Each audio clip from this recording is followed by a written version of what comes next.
Hello বন্ধুরা, তোমরা সবাই কেমন আছো? আশা করি সবাই খুব ভালো আছো। সিম্পল লাইফ উইথ শ্বেতা তোমাদের অনেক স্বাগত জানাই। সকালের ব্লগটা আজকে এখান থেকেই স্টার্ট করলাম। দেখো বাইরেটা কি রোদ ঝলমল করছে না, কিন্তু শোনো, মিনিট 15-20 আগেই বেশ খানিকটা বৃষ্টি হয়ে গেছে। কিন্তু দেখো এখন তুমি রাস্তাঘাট কিছু দেখে মনে হচ্ছে কি যে 1 ফোঁটা অবধি বৃষ্টি হয়েছে, কিন্তু একটু আগে আমি সব জামা কাপড় দৌড়ে দৌড়ে তুলে নিয়ে এসেছি। কেন, আমার তো বিশাল বড় জায়গা, যার জন্য ঘরে মেলার জায়গা নেই, আমাকে যেতে হয় ওই দিকে মেলতে, এবং ওই দিকে আমাদের তার টাঙানো আছে, ওখানে গিয়ে আমরা সব জামা কাপড় মেলি। সেখান থেকে এই বর্ষাকালে একটা সমস্যা কি, যতবার এরম বৃষ্টি আসে আমাদের গিয়ে ওখান থেকে দৌড়াদৌড়ি করতে হয়। ওই জন্য সিঁড়ির পাশে আমি এরম তার টাঙিয়ে রেখেছি আমাদের দেয়াল জুড়ে, আমি এখানে এইভাবেই মেলে দিই। এসছিলাম, পাম্পটা চালিয়ে গেলাম, এই দেখো এখানে তার টাঙানো, এইভাবে জামা কাপড় মেলে রাখি, কারণ উপায় নেই, কি করব। এবার ঘরে গিয়ে ঘরের কাজগুলো সারতে হবে। আগে ঘর ঝাড় টাড় দিয়ে নেবো, নিয়ে টিয়ে হাত মুখ দিয়ে ফ্রেশ হয়ে জামা কাপড় করে তারপরে যাব হেসেলে, সকালের কাজ শুরু করতে হবে। আর তার আগে বৃষ্টির পেছনে দৌড়াদৌড়ি করছি। বর্ষাকাল আসলে যে আমাদের কি কষ্ট হয়, যাদের এরকম ফ্ল্যাট বাড়ি আর ছোট ছোট ব্যালকনি আছে, খুব ঝামেলা হয়। সেই জন্য কি বলবো, আর এই পেছনে দৌড়াতে হতে অর্ধেক সময় কেটে যায়। আর এই যে দেখো আমার ঘরের অবস্থা, দেখো দিনে 2 থেকে 4 বার ঘর ঝাঁট দেওয়া হয়, মোছা হয়, তারপরেও ঘরের এই অবস্থা। কে বলবে, মনে হয় যেন কত কাল আমার ঘর ঝাঁট পড়েনি। দেখো কি এগুলো দেখতে পাচ্ছ, এগুলো কি? এগুলো কিছুই না, এগুলো টাইগার দাদার লোম। টাইগার দাদার এইরকম লোম ওঠে চারিপাশে। আমার ঘর যত না ধুলো এতে নোংরা হয়, তার থেকে বেশি এতে পুরো কার্পেটের মতো বিছিয়ে থাকে চারিদিকে এই টাইগার দাদার লোম। আর এই যে যেখানে যেখানে চোখলা ওঠা দেখবে আমার ফার্নিচারের, বুঝে নেবে এগুলো টাইগার দাদার ছোটবেলার কীর্তি।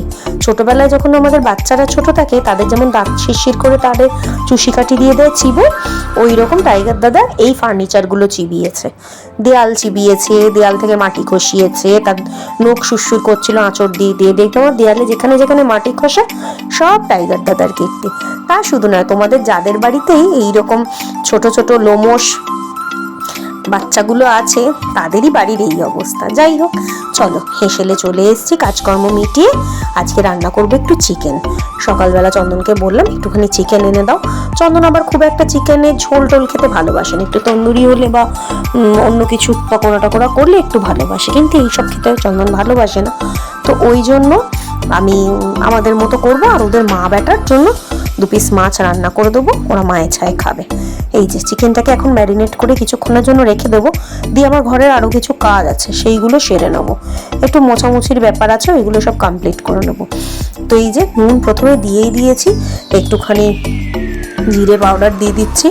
জিরে গুঁড়ো আজকে আর কিছু বাটাবাটির ঝামেলায় যাচ্ছি না, আজকে সব প্যাকেট কাটবো আর পাউডারগুলো দিয়ে দেবো।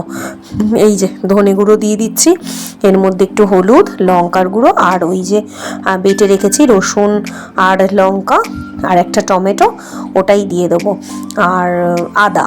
আর এটার মধ্যে একটু জল বেশি করেই দিয়েছি, যাতে আর ম্যারিনেশনের সময় আলাদা করে জল টল না দিতে হয়, ওই জন্য একেবারে দিয়ে রেখেছি একটু পাতলা পাতলা করে, ভালো করে মেখে টেখে রেখে দিয়ে যাবো। আর এই যে জলটা দেখছো, এই জলেই ম্যাক্সিমামটাই সেদ্ধ হয়ে যাবে, তারপর আরেকটু সেদ্ধ দিয়ে একদম গামাকা মাখা করে নামিয়ে নেবো, যার জন্য আর বেশি ঝামেলা হবে না। এটাকে ভালো করে মাখিয়ে এক প্রস্তুতার কাজ মিটিয়ে তারপরে যাই। আজকে ফ্ল্যাটে একটা কাণ্ড হয়েছে জানো, এখন চারিদিকে না বড্ড ছেলে ধরা বেরিয়েছে। মানে ছেলে ধরা বলতে ছোট ছোট বাচ্চাদের খুব চুরি হচ্ছে। কিন্তু তোমরা যারা আমার এই ব্লগটা দেখছো, তারা একটুখানি এই কথাটায় আমার মন দেবে। চারিদিকে খুব বাচ্চা চুরির ঘটনা শোনা যাচ্ছে। তো তোমাদের যাদের ছোট ছোট বেবি আছে, তারা কিন্তু একটু সাবধানে, স্কুল বলো, বাড়িতে খেলছে, বাড়ির ওয়াকে খেলছে বলো, একটুখানি নজরে রেখো, কারণ চারিদিক থেকে খুব বাচ্চা চুরির ঘটনা হচ্ছে। আজকেই শোনো, একটা মা, একটা মহিলা আর কি, একটা কোলে বাচ্চা নিয়ে এসছে। বাচ্চা নিয়ে এসে সবার বাড়ি বাড়ি ঘুরছে, আমার কাছে টাকা নেই, পয়সা নেই, ওর জামা নেই, আমার শাড়ি নেই, একটু দাও। একদম সুস্থ সবল। তা তাদেরকে কি বলা চলে বলো? সুস্থ সবল মা, তোমার খেটে খাওয়ার ক্ষমতা আছে, তুমি বাচ্চা কোলে এরকম করছো। আর আমার যতটা মনে হলো, কি জানি না, বাচ্চাটাকে দেখে কিন্তু ওই মায়ের ওই সন্তান মনে হলো না, কারণ বাচ্চাটাকে দেখে মনে হলো যেন বাচ্চাটা কোনো ভালো ঘরের বাচ্চা। কেন আমি বলছি, দেখো যাদের ওইরকম অবস্থা হবে, তাদের বাচ্চা কাচ্চাদের গায়েও একটু ছাপ পড়বে, এই নয় কি পড়বে না। কিন্তু আমার যেটা কি জানি কেন মনে হলো, বাচ্চাটা মহিলাটির নয়। আমি যখন জিজ্ঞেস করলাম বাচ্চাটা তোমার, তখন আমাকে ঝাঁঝিয়ে উঠলো, উঠে বললে আমার নয় তো কার হবে, আমি কোলে করে নিয়েছি, বাচ্চাকে অন্য কারো হবে বলে না, আর আমার সামনে দাঁড়ালেও না, টাকা পয়সা চাইছিল কিন্তু তখন আর ঘেনালেও না, সোজা চলে গেল। আমার কেন জানি না খুব সন্দেহ হচ্ছে, কিন্তু কিছু তো করার নেই। তো তোমাদেরকে বলবো, তোমাদের যাদের বাচ্চা কাচ্চা আছে, স্কুলে দিতে যাও, স্কুল থেকে আনতে যাও বা গাড়িতে করে ছেড়ে দাও, তারা কিন্তু ভাই একটু বাচ্চা কাচ্চার দিকে নজর রেখো। এই যে মায়ের ছায়ের মাছ করবো বললাম, সেই মাছই করে নিচ্ছি আগে, কারণ পরিস্থিতি কিন্তু খুব খারাপ। চারিদিকে বাচ্চা চুরির ঘটনা শোনা যাচ্ছে, ছেলে ধরা শোনা যাচ্ছে, এবং 5 থেকে 12-13 বছর অবধি প্রচুর মেয়েরা চুরি হচ্ছে, মেয়েরা পাচার হচ্ছে। তোমরা যদি একটু নজরে রাখো, বিগত কয়েকদিন আগে এই নিয়ে একটু শোরগোল হয়েছিল, যার জন্য সবাই খুব সাবধান। বাচ্চা কাচ্চাকে নিয়ে অ্যাটলিস্ট খুব সাবধানে থেকো, কারণ আজকে এই যে ঘটনাটা ঘটলো, আমি কিন্তু মানে 100-এর মধ্যে 99% একেবারে শিওর ওই মায়ের ওই সন্তান হতে পারে না। কিন্তু দেখো, কাউকে তো এইভাবে চেস করা যায় না, তাও আমি জিজ্ঞেস করেছি, এবং করতেই ভদ্রমহিলা চলে গেলেন ছিটকে। কোন দিকে গেল, কোথায় গেল, আমি কিন্তু দেখতে পেলাম না। তো এই ব্যাপারটা নিয়ে তোমরা কিন্তু একটু, যাদের ছোট ছোট বেবিরা আছে, একটুখানি সাবধানী হয়েও, কারণ বলা যায় না, নানা দিকে এখন যা সব হচ্ছে না, সেক্ষেত্রে দাঁড়িয়ে মানে খুব চাপ। আর তোমরা যদি মেয়ে পাচারের কথা বলো, তাহলে আমি বলবো ছোট ছোট মেয়েরা, শুধু বড় মেয়েরা নয়, 15, 16, 20 এইরকম বয়সের মেয়েরা নয়, ছোট ছোট মেয়েরা, 5, 7, 8 বছরের মেয়েরা প্রচুর পরিমাণে পাচার হচ্ছে। ঠিক আছে? তো তোমাদেরকে সবাইকে বলবো, যাদের ঘরে মেয়েরা আছে বা যাদের আশেপাশে এরকম আছে, মানুষের মাধ্যমেই সচেতনতা চারিদিকে ছড়িয়ে পড়ে। তো আমি এইটুকুই বলতে চাই, তোমরা যেখান থেকে যারাই শুনছো আমার ব্লগটা, একটুখানি তোমরা সচেতন হয়েও। যুগ প্রচুর এগোচ্ছে, এই নয় কি এগোচ্ছে না, আমরা বাচ্চা কাচ্চাকেও অনেক রকমভাবে তৈরি করছি, কিন্তু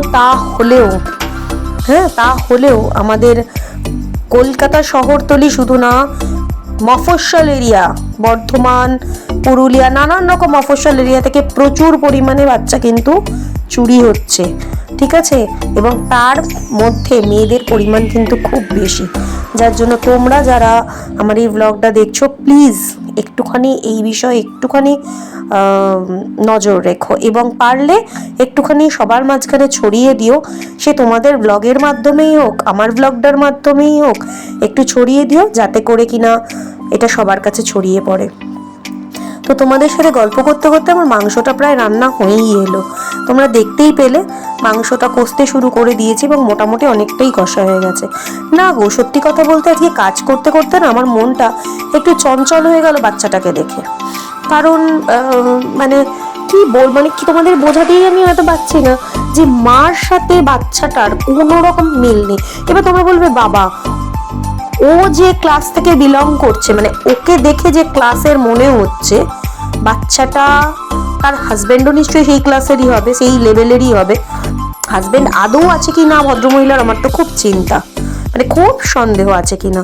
আর বাচ্চাটা কোনোভাবেই ভদ্রমহিলার হতে পারে না, যার জন্য আমার একটা কথা বলতেই ভদ্রমহিলা আমাকে ঝাঁঝিয়ে পালালো, মানে দাঁড়ালোই না আর। তো এটা একটা মানে কাজ করতে করতে না এইদিকে মনটা চলে গেছে। তো এটা একটা বিশাল বড় ব্যাপার, যার জন্য তোমাদেরকে সবাইকে বলছি, একটুখানি সবাই সাবধান হয়েও, সাবধানে থেকো, যাদের বাড়িতে ছোট বাচ্চারা আছে তারা বিশেষ করে। যাই হোক, গল্প করতে করতে রান্নাটা হয়ে গেল। তোমাদের তো বলেইছিলাম যে আমি একদম অল্প একটু জল দেবো, তো দেখো একদম মেপে উষ্ণ গরম জল দিয়েছি। রান্নাও কমপ্লিট, একদম খাওয়ার জায়গায় সরাসরি চলে এসেছি। তো খেতে দিয়ে দিচ্ছি। ব্লগটা আজকে কেমন লাগলো জানিও। চলো দুপুরের খাবার দাবার কমপ্লিট করি, একটু রেস্ট নিয়ে। তোমাদের তো বললাম আজকে আবার আমি বেরোবো, তো চলো আজকের ব্লগটা কেমন লাগলো জানিও। আর আমি যে কথাগুলো বললাম একটু মনে রেখো, ভালো লাগলে একটু লাইক কমেন্ট করে দিও, আর একটু শেয়ার করো, যাতে এইগুলো সবার মাধ্যমে সবার কাছে ছড়িয়ে পড়ে। কারোর ক্ষতি হোক এটা আমরা জ্ঞান তো কখনোই চাই না, তাই না? আর বিশেষ করে ছোট বাচ্চা হলে তো কখনোই না। যার জন্য সবাই ভালো থেকো, সুস্থ থেকো, নিজেদের সন্তানদের খেয়াল রেখো, আর একটু চোখ নাক কান খোলা রেখে রাস্তায় চলো। আর নতুন করে কিছু বলার নেই, সবাই ভালো থেকো, সুস্থ থেকো। দেখা হবে পরের আর একটা ব্লগে খুব শিগগিরই। তাহলে আজ চলি, টাটা।